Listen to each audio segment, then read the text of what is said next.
Good afternoon, everybody, and welcome to our Saddleback webinar this week. I'm Liz Mangus, Literacy Specialist with Saddleback Educational Publishing, and joining me is Jill Haney, who is our Director of Literacy. We are so excited to be able to tell you about a great new Saddleback offering today. As you're logging in, please locate your control bar at the bottom of your web browser window.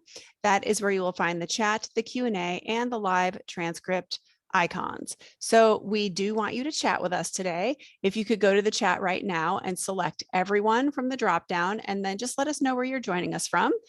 We would like to hear from you. If you have questions as we are going throughout our material today, you can put that in the Q&A area and we will address those as we can. And if you would like to take advantage of subtitles, you can click on live transcript and then show subtitle. We'll get started in just a couple of minutes. We are on Twitter. We always like to remind you that we're on Twitter because we want you to follow us and we want you to go there and let everybody know that you joined us to learn about this cool new library today. So this is where you can find us. Jill, how are you? I'm doing great. How are you today, Liz? I'm glad to be here. Hello, Cornelia. Hello, Robert. And hello, Tim. As people are signing in, we will welcome them. Hi, Tori.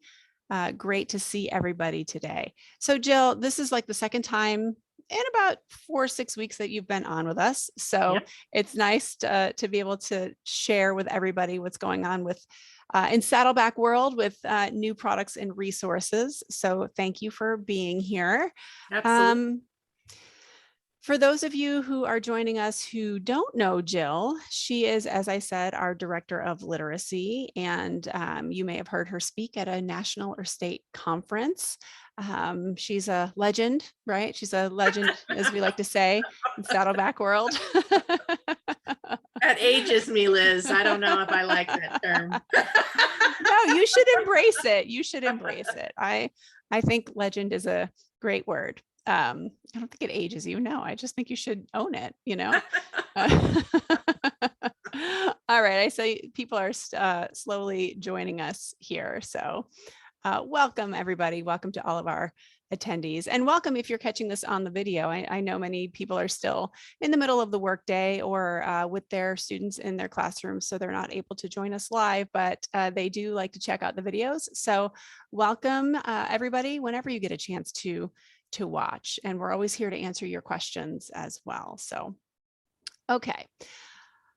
I think we can go ahead and get started. You know, we don't want to keep everybody for a super long time today, but we do want to take a good amount of time to really introduce this great new product. So this is Go Decode. Today we're going to be talking about Go Decode, which are phonics books for tweens. And joining me is our Director of Literacy, Jill Haney, who she has this library, this particular project is very close to her heart. So she's going to be sharing a lot of the details around the books and kind of how they're structured and that sort of thing. So we'll work together, we'll tag team, and we will share this information with you today. And then let us know if you have questions along the way. All right, Liz, with that, let's also make sure everybody knows that to stick around, because at the end we're going to do a drawing for some free books. yes, thank you for that. This is why you're a legend. You always remember the most important parts, which is the free books is the most important thing, right? Okay, yes, stick around to the very end because we will be doing a drawing for free books from Go Decode. Okay, let's jump right in. I'm going to start us off by setting the stage. Go Decode is a library that is for tweens. And by tweens, we mean specifically students in grades 4 through 8. So I sort of want to zoom in a little bit about and think about students in grades 4 through 8. And I like this visual because I think it just says a lot about a tween, or really anybody in today's world, but we're talking about our tween learners in grades 4 through 8. They are very digitally connected. So they have grown up around devices and technology their entire lives. And when they are looking for connection, when they're looking for entertainment, when they are looking for information, more than likely they go to a device. And I'm not saying that's good or bad. It's just, this is the world we live in. So where does that leave reading? Well, It's a good question. And I think this quote on the screen gives us some insight into how students view reading. So this quote comes from the Pew Research Center, which was reporting on NAEP survey data. For those of you who don't know, NAEP is the National Assessment of Educational Progress, and it's an assessment given every couple of years to students in grades 4 and 8, so 9 and 13-year-olds. And so one of the survey questions that they ask is something along the lines of, how often do you read for fun on your own time? You know, in other words, not in school. And in 2019, 2020, the percentage who answered yes, they do read for fun on their own time almost every day, was at the lowest level like ever since the question was first asked in 1984. So this tells you that a lot of students are not just picking up something to read on their own time on a daily basis. I could guess they're probably going to their devices, but I don't know that for a fact, but odds are pretty good that, again, they're going to their technology for entertainment as opposed to books. Again, not right or wrong, just this is the way it is. Let's also talk about, just for a second, interrupted learning.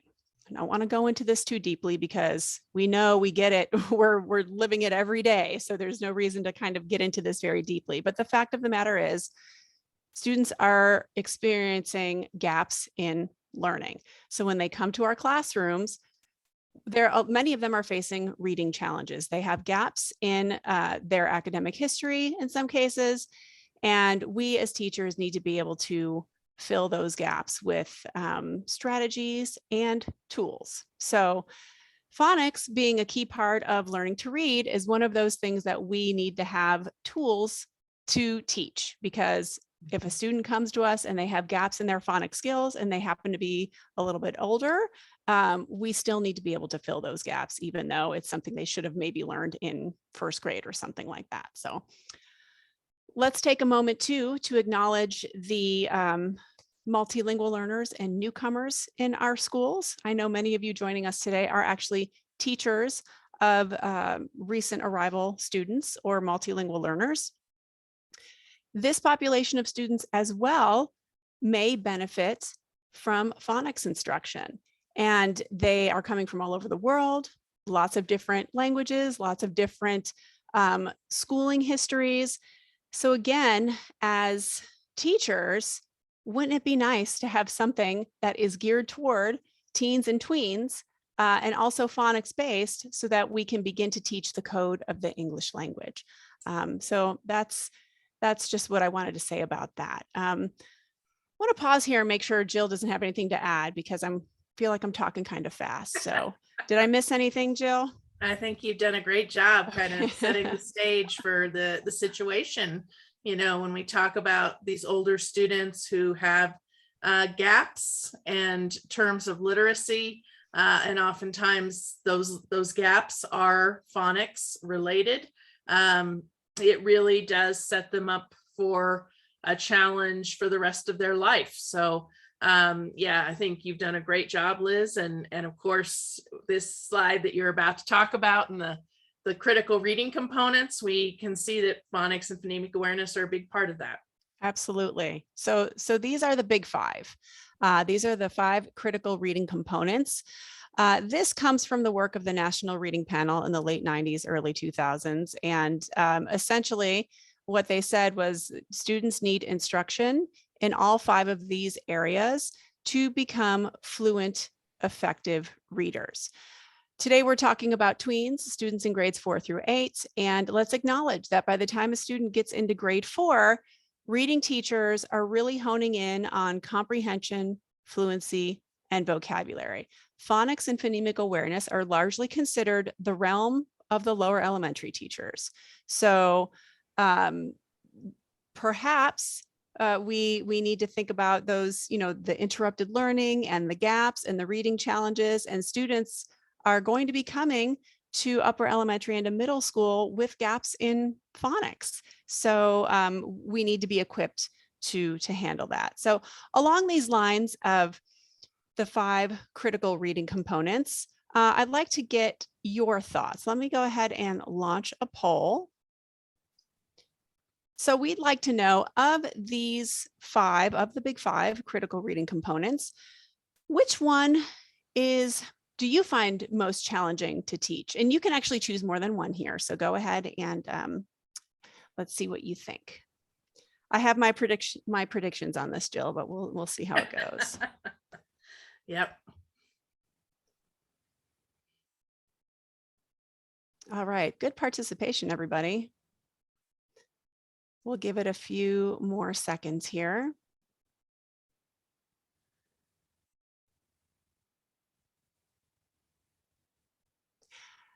Interesting. Okay. All right, thanks everybody. Let me go ahead and end the poll and share the results. So it looks like phonics and comprehension. Yeah, and I'm actually not surprised about vocabulary. I feel like there's a lot of good strategies and tools out there for vocabulary at all grade levels, but phonics and comprehension, definitely a challenge for those who are joining us today.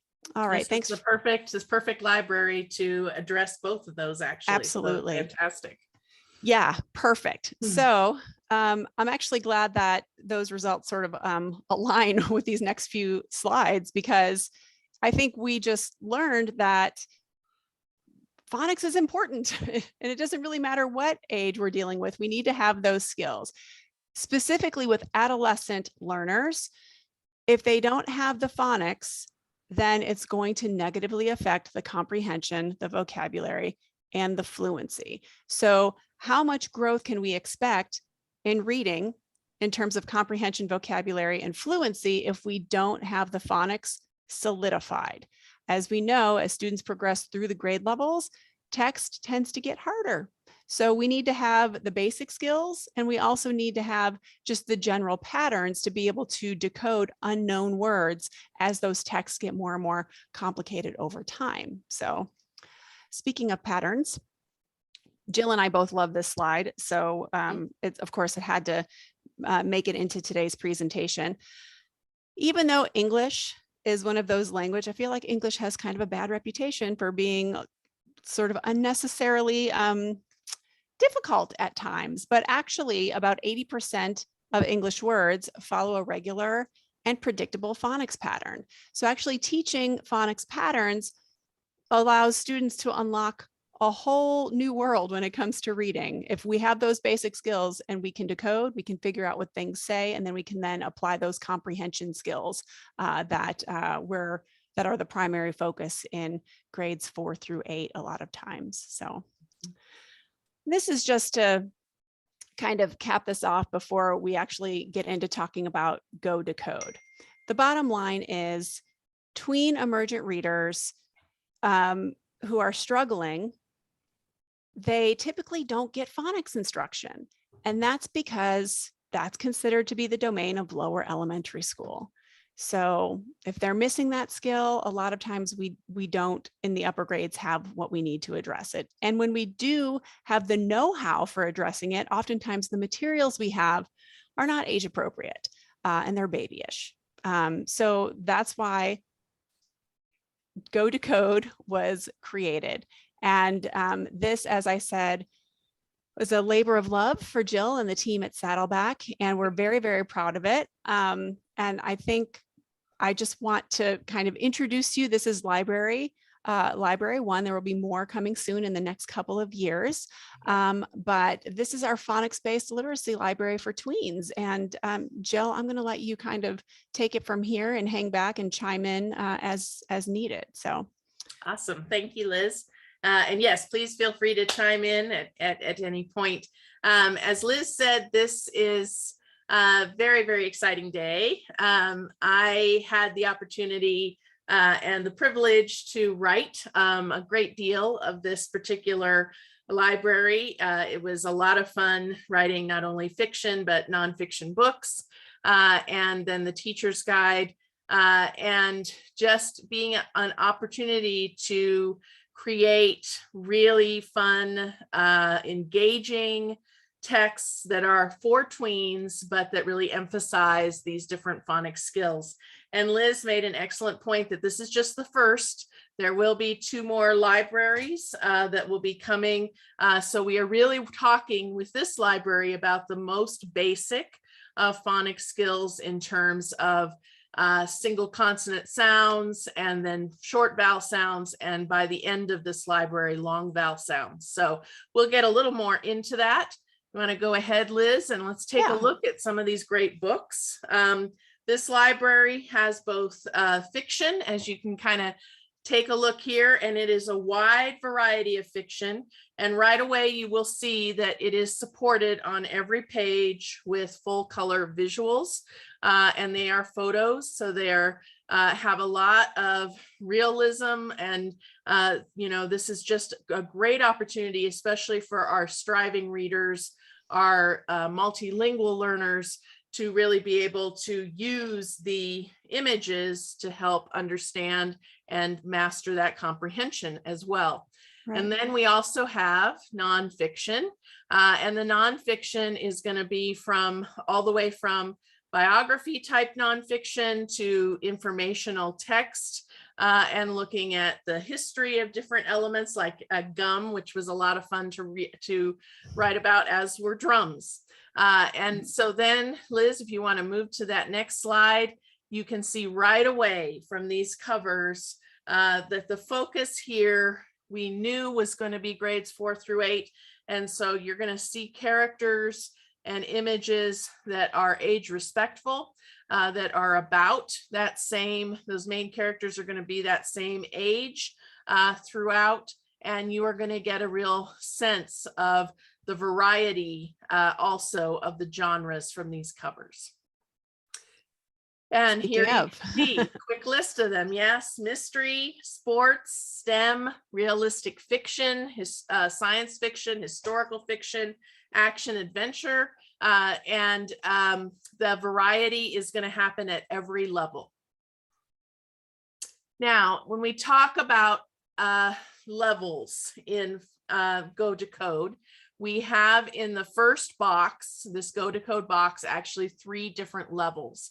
And you can see that they start at level 1 with a readability of 0.5, with the Lexile levels ranging from beginning reader 90, or what some of you might see as negative 90, all the way to high-low 60. So it's a broad range even within those 8 books. Word counts for these level 1 books will be 145 to 155. So that's another great benefit about these books, is they are very quick reads and can be done in a very quick mini lesson if that's how you choose to approach the implementation. And we'll talk later about different implementations. Now, who Go Decode is designed for, as Liz mentioned, it's those upper elementary and middle school students, it's newcomers and multilingual learners, and it's students who may be dual identified as multilingual learners and students with special needs. The progression, as we just talked about, is going to go in this box from level 1 to 2 to 3, and you can see how it builds. So while in level 1, we're introducing those single consonants, both beginning and ending, and the short vowels, so we're talking about mainly CVC words, we will still have CVC words in levels 2 and 3, but we'll start to add on. And notice it's kind of a gentle progression from level 1 to level 2, in that we just add a couple of new skills, soft and hard C and G sounds, and then adding a double letter at the end. So those CVCC words like buzz or mill, for example. And then level 3, we sort of take it up a notch because we're going to introduce those long vowels for the first time. We are also going to introduce beginning consonant blends. But I always like to, when I'm talking about the way that we very deliberately planned a progression that would be gentle enough for students to make that move while also increasing their skills, you'll notice when you look at level 3 books that anything with a long vowel will not have a consonant blend. We don't mix them yet in level 3. So you'll see long vowel words, for example, like cave with a consonant, a long vowel, another consonant, and a silent E, but you will only see consonant blends at the beginning of short vowel words, something like plan, for example.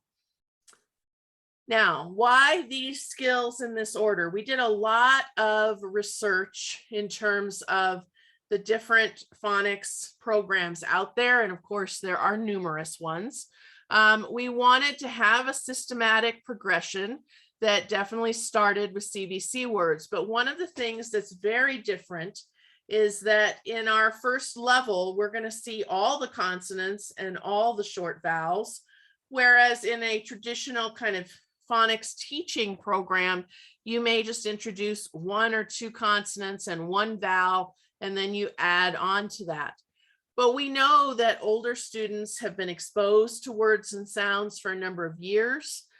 We wanted to make sure that these books really were high interest and engaging. So often when we look at phonics readers, which is what they're often called at those lower levels, they may be pretty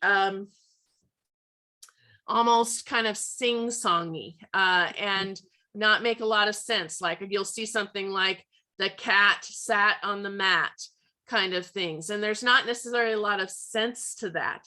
So we wanted our stories to really be, you know, engaging, age respectful stories and nonfiction. And as a result, you're going to see all of these consonants and all of these short vowels right from the beginning in that first level. It really allows us to loop the skills together. Now, I want to take a kind of quick visual view of how level 1 goes to level 2, level 3. So here you see that each level has 8 books, 6 fiction, 2 nonfiction. And you can get a chart right at the beginning of the teacher's guide that will tell you exactly what different skills are taught within each book's lesson plan. Liz? I wanted to jump in here because I think what's really important and what a lot of people like about this is there are 8 books here, right? Mm-hmm. And you can see that consonant, vowel, consonant words is the primary skill in all of them, according to this chart. So I think it's very powerful to have 8 books with which you can practice this skill and be exposed to this skill. It's not like you have 1 book, you have 8 books on this skill, which is great. So that's all I wanted to say about that. I didn't mean to interrupt your flow there. No, all right. There we go. Next slide.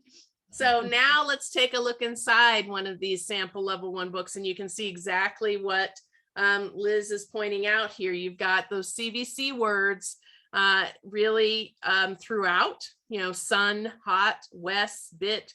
Just you can see every sentence is kind of loaded with them. You'll also see that there are a few words in a different color and font. That is because we do allow up to 5 special words or vocabulary words that have not yet been introduced in terms of phonics skill, but we wanted to be able to have these authentic storylines. And so you will have 5 vocabulary words that you'll introduce that will generally be words that further down the collection in an eventual level will be introduced as a phonics skill, but it hasn't been yet. So you'll pre-teach those vocabulary words so that students, as they read, will be able to read the text.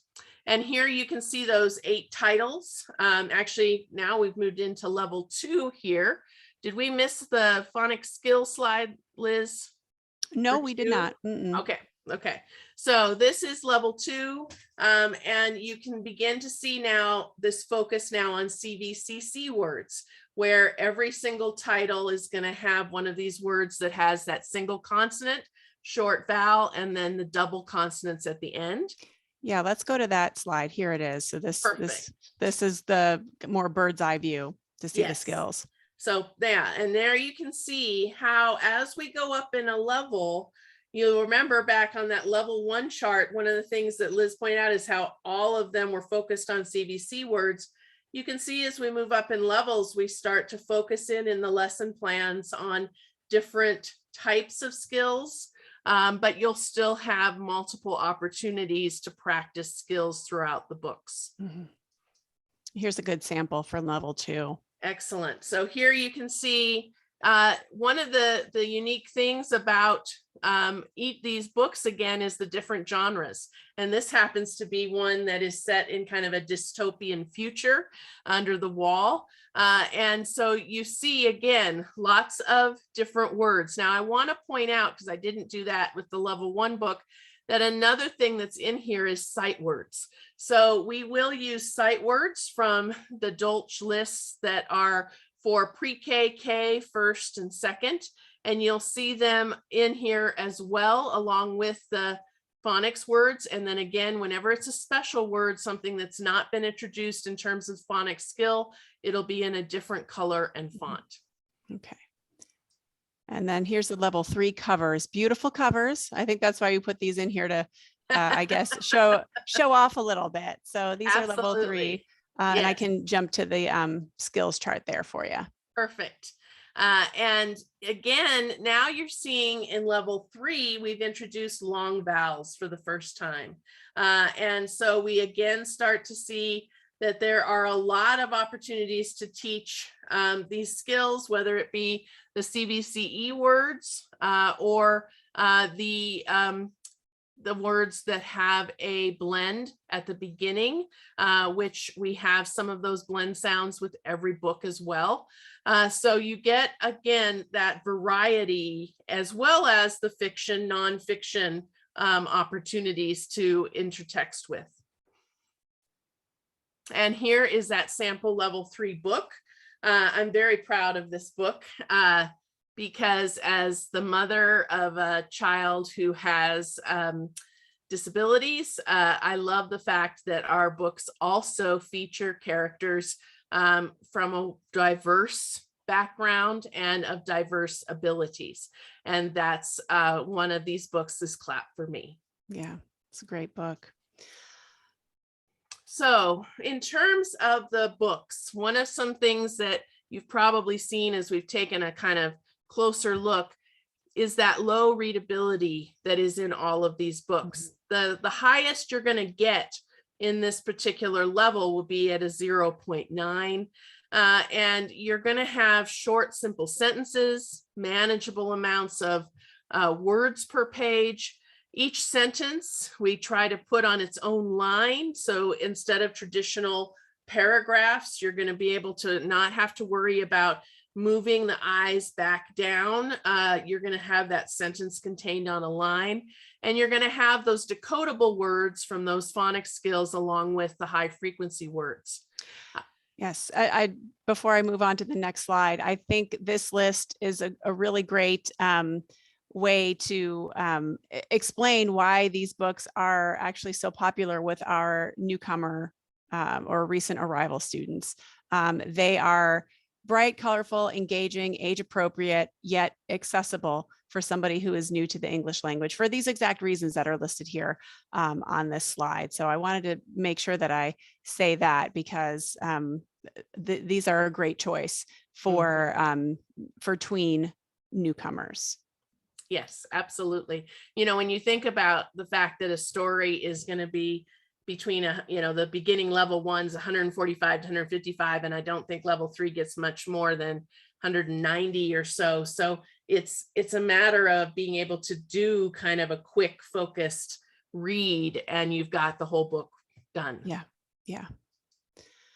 Okay, but it's not just the phonics. I mean, of course it's a phonics focus, but these are not nonsensical readers. There are stories here, so we can do comprehension with these books as well. So I know Jill, having had the having such a hand in creating these books, I mean, I don't know how you did it, but we're very excited about this because I just think it's rare to have books that are for this age group that focus on this level of skill, but that also have enough of a storyline there where you can still kind of approach the teaching of reading comprehension, which, let's face it, if you are a teacher in grade 4 and above, your standards are going to be primarily comprehension focused, right?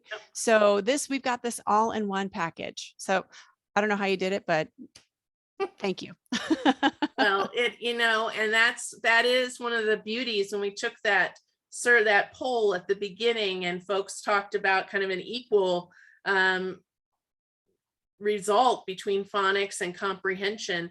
These books are meant to be the engaging storylines that you can still do comprehension activities, all the different comprehension strategies you might use, but at the same time, you are teaching and working on those phonics skills. Absolutely. And to help with that comprehension, we do have a teacher's guide that comes with it. And that teacher's guide is going to have lesson plans that tend to focus on the phonics skills, but that also include a vocabulary lesson for those words that I pointed out that are the special words that don't meet the phonics skills we've taught yet. So we want to pre-teach them, and guided reading questions that are comprehension based. So you have on this one lesson plan page, 3 of the sections are those critical elements of reading that we talked about right at the beginning.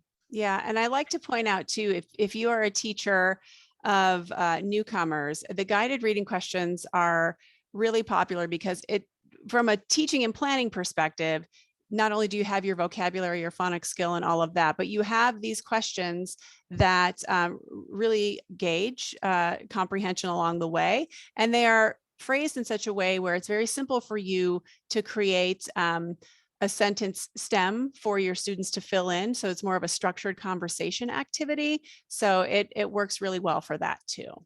And then we have the activities. Tell us about these. Yes, so every single book is going to have 2 activities that are more phonics based.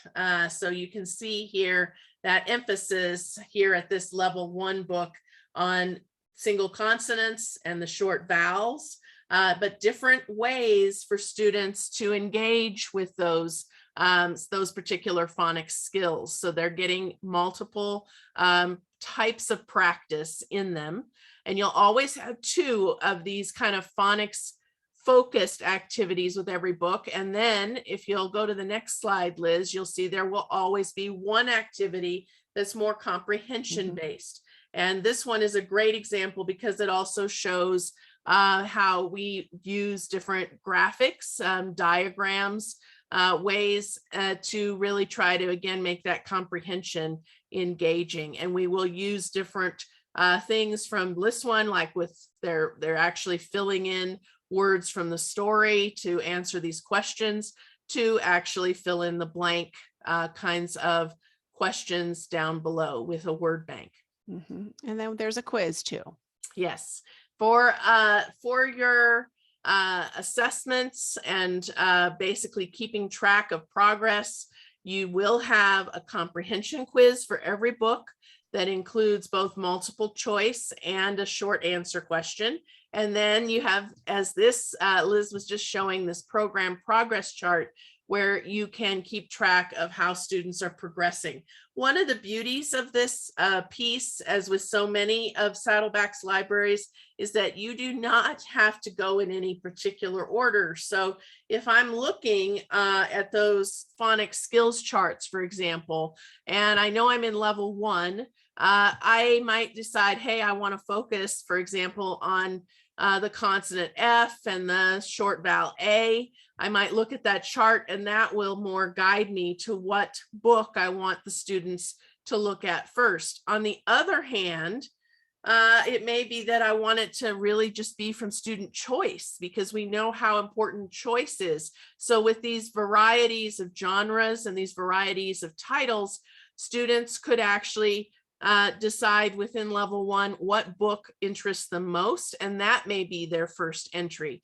So this program progress chart is really important for you to kind of keep track of which books and which activities students have completed.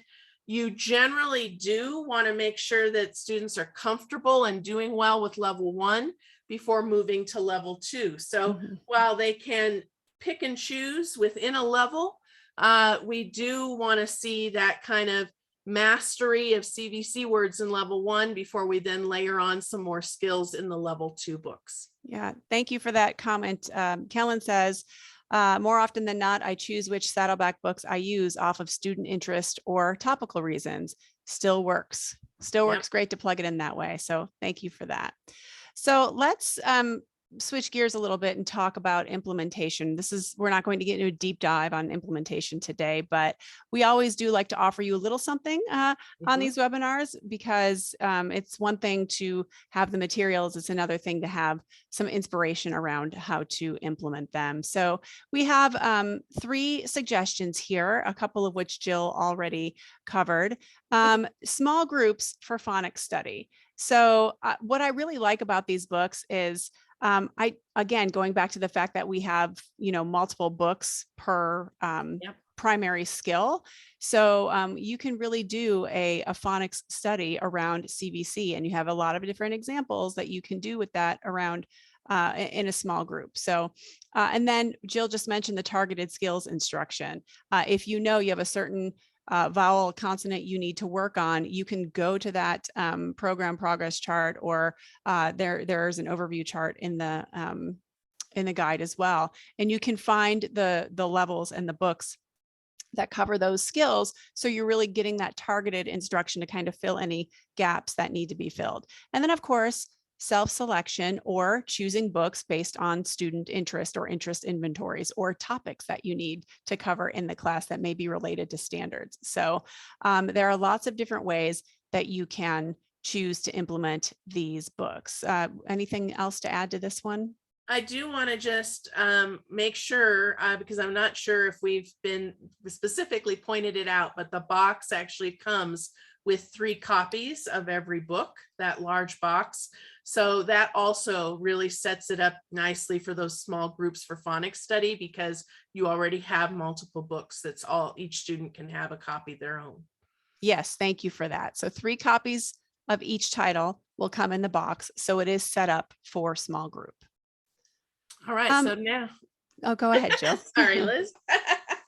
I am always very excited to get into at least a little bit of strategies. I know that the main focus of today is to introduce you to these books, but also in that front of that teacher's guide are some ideas for strategies and things that you might use to help students in terms of their skills and to interact with these books. And one of those strategies, we include strategies, by the way, for phonics and vocabulary and comprehension. One of the phonics strategies is the letter hunt.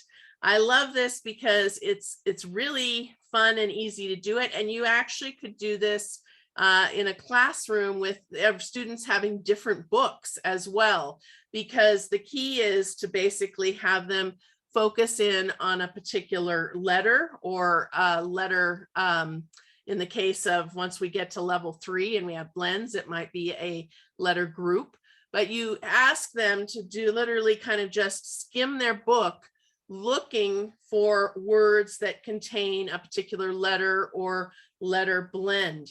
And they're going to be on this hunt through their books. It's another way to help students also recognize that scanning a book ahead, doing skimming kinds of work, is another way to kind of pre-read and be prepared then for the content when you actually go back and do more of a close read. And the nice thing about this strategy is that it's perfect for partners, where you may have a pair that is looking at a book and they are hunting together for a particular letter or letter pattern.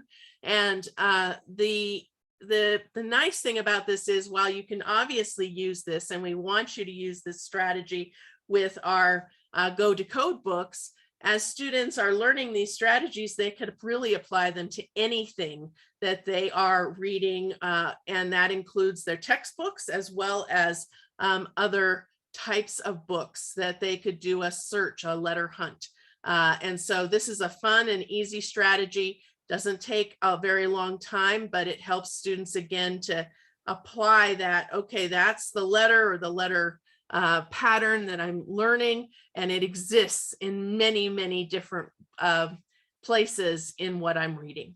That's right. Yes. So this is available in print and in digital. It is on our digital platform. So I know many of you actually prefer the print materials, and I get that too. But I always want to make sure that I mention that if you're looking for something digitally that is that can be read on a device, we do have that as well. So this will be available on our digital platform. And speaking of the small groups, we already mentioned that there are 3 copies of every title in the box, so you can do small groups of 3. But should you need more than that, let's say you prefer to have small groups of 4 or 5, you can actually purchase additional books separately, as well as audio. So if you like to have audio to go along with it, maybe some of you like to create a little station where students can listen and follow along with the book before they come to you for small group instruction, we do provide that audio as well. All right, so we do have a couple of questions in the Q&A and in the chat. So let me actually go over here. Laura wanted to know, does it come with workbooks? So it doesn't come with any sort of consumable workbooks. It comes with the teacher's guide that has the reproducible pages that we showed you earlier with the phonics activities, the comprehension activity, and the quiz. So, but yes, there are activities and pages for the students to work on there. Robert wants to know if we're in favor of having a recording of your voice of a story to help students hear proper fluency, pronunciation, intonation, and voice tone. And this can complement the phonics with the fluency. I'm totally in favor of that. What about you, Jill? Oh, yes. You know, I see so many ways that we can model, not only with recordings, but even just doing a read aloud of these books. Again, they are very short, so it doesn't take up much of the class time, but what a great opportunity to model the fluency and to model the expression, all of those elements that we want in good fluent reading, which we know is so closely aligned with comprehension. When we read it fluently, we understand the meaning of these phrases so much more.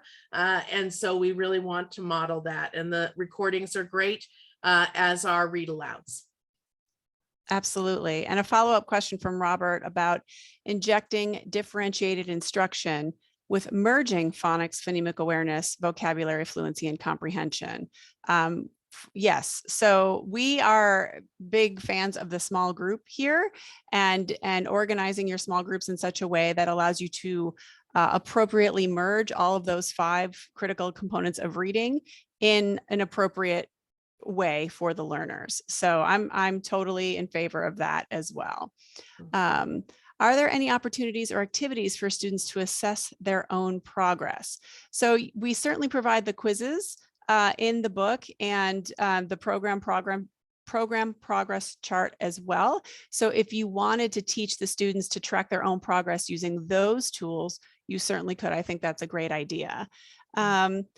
So yes, there is a flash drive in the back of the teacher's guide, which includes a copy of a PDF version of the teacher's guide. So that was another question that came in. And I want to point out, because that's there, you have the digital version of all of those activities.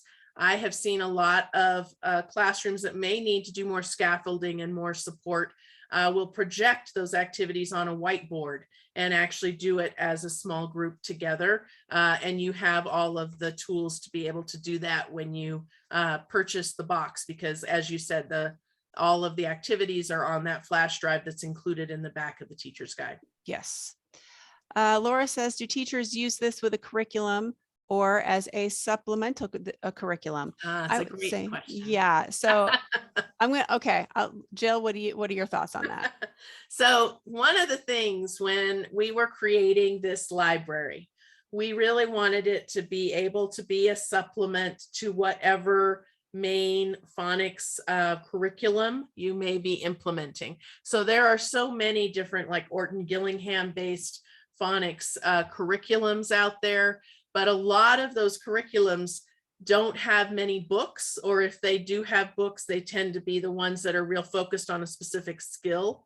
And so we have found, as I've worked with a lot of teachers, and I don't think we've mentioned this, Liz, but this is the tween version for grades 4 through 8. We already have all 3 boxes of the teen version, and we've had that for a while. So we've gotten to see school districts who've done the go, not the go part, because go is for our tween, but our teen decode and our teen develop and discover boxes have been out there for several years. And I've seen a variety of school districts, depending on what curriculum they may be teaching, use these books as supplements to that. And it works very nicely. Tatiana says true. She uses Orton Gillingham with Decode, the teen version of the box. And I do know, I don't know if anybody's online, but we had a few CALTs, or certified academic language therapists, who registered for this webinar. And I would be interested to hear their thoughts as well, using Decode or any of our Saddleback phonics resources with Orton Gillingham. So Jennifer says, are there 3 levels of readers only in Go Decode? Go Decode contains levels 1, 2, and 3. And there will be 3 copies of each title in the box. And there will in the future, yes, just so that you know, there will eventually be 9 levels, right? Because each box will have 3 levels. So be on the lookout. You know, in the future, we will have Go Develop, which will have levels 4, 5, and 6, and then Go Discover, which will have levels 7, 8, and 9. So right now at the tween level, we just have the first box, which is levels 1, 2, and 3. And then eventually we will have 3 boxes, just as we do at the teen level. That's right. Oh, you're welcome. Leslie says, I don't see order forms. Can you share that? You can order through our website. We'll go ahead and we'll put that in the chat for you. Tatiana says, do you recommend reading same text daily for fluency? I would say yes to that. What do you say, Joe? Yes, yes. You know, the more we can do with fluency, and that's also, I want to say, Liz, one of the reasons I love the audio that can be purchased separately is because I have seen in a lot of classrooms where the students will do more of a scaffolded guided read the first time. And then as they get more comfortable, they'll do repeated independent readings, but they could also go to the audio center and hear it again. So it's just, the more repeated we can do, the better for fluency and modeling. Jamie says she loves, he or she, I'm not sure, love using your Saddleback books for connected text within the Take Flight program, mostly use high-low. Thank you for that. And do the comprehension quizzes include higher level thinking questions? Yes, so it is a variety. One of the things I love about the quiz structures is you always are going to have 4 multiple choice questions. They're going to be at a variety of levels in terms of higher order thinking, from the basic to higher. And then you also have a short answer question so that students get that opportunity to kind of think about how they might analyze or apply the skills that they've learned in answering that question. All right, great questions, everybody. Keep them coming. I think, well, for now, we've got them all covered, but another one might pop up. So, oh, we're excited too. Thank you, Jamie.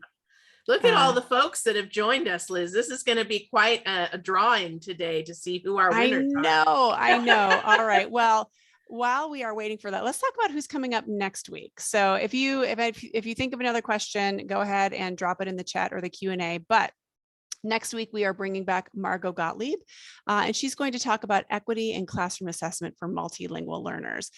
Please note that this webinar is on Wednesday of next week instead of Thursday.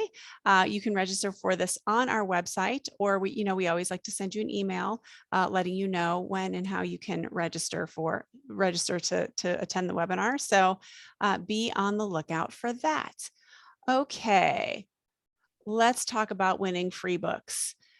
We did have behind the scenes, our team at Saddleback did go ahead and draw the winner. And the winner was Jessica Sullivan. Jessica, I don't know if you're still on with us, Jessica. I hope you are. Let me see. But either way, Jessica, our team will be reaching out to you to get information for where we can ship these Oh, materials. she's there. Look, all caps. Oh, I see. Okay, there you are. Just congratulations, Jessica. And thank you to the rest of you for joining us today.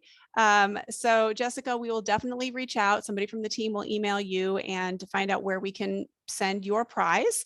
And yeah, so I wish we could like give one to everybody, but unfortunately we cannot do that, but congratulations. So it doesn't look like we have any more questions. So I think that is it. So thank you so much, Jill, for taking the time out of your busy day to come and tell us about this great new product. This is where you can find Saddleback on social media and where you can contact us. Please don't be shy. We'd love to hear from you. And we just are so excited that you took the time to join us today, everybody. So anyway, thank you to Jill. And hopefully we will see everybody again next week for Dr. Gottlieb's presentation. So have a great afternoon, everybody, and we'll see you next week. Thanks, everyone.